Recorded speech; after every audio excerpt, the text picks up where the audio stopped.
Well, in recent years, Wellington's commuters have had to deal with disrupted train services, unreliable buses and protesters gluing themselves to roads. Today, they had all three to deal with at the same time. Kiwi Rail bosses were called into the Beehive for a please explain, and the Transport Ministers announced a rapid review into the rail disruptions. Leighton Hakel reports.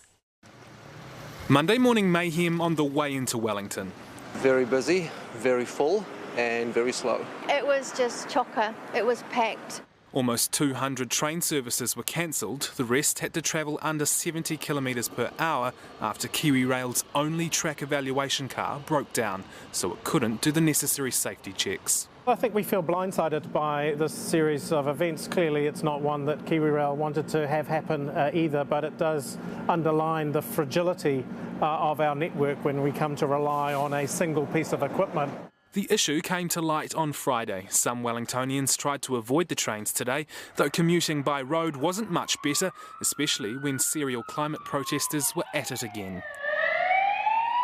This time gluing themselves to the terrace, ironically calling for better rail transport.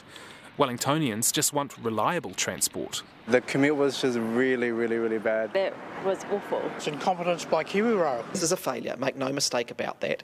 It needs to be put right and changes need to be made in the organisation to make sure it doesn't happen again.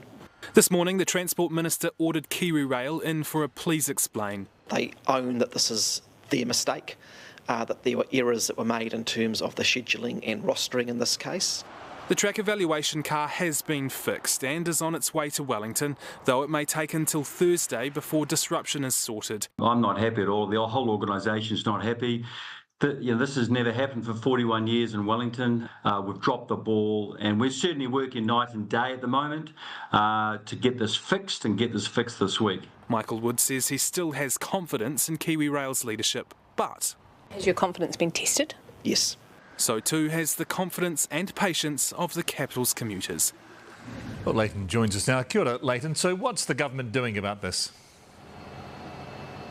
Well, the Prime Minister agreed with Kiwi Rail's CEO that the organisation has dropped the ball on this and that this is not acceptable. So the government's launching a rapid review into what went wrong, whether Kiwi Rail's communication has been adequate and what needs to change to ensure that this does not happen again. As for that assessment car, just one of it servicing the whole country, it's quite clear that that's not quite cutting it at the moment, but we are not expected to get another one until around 2026 at this stage. Kiwi Rail has also opened its own investigation, and as for that rapid review, we will have to wait until around 30 days to hear back from it and what it makes of this big Kiwi Rail fail.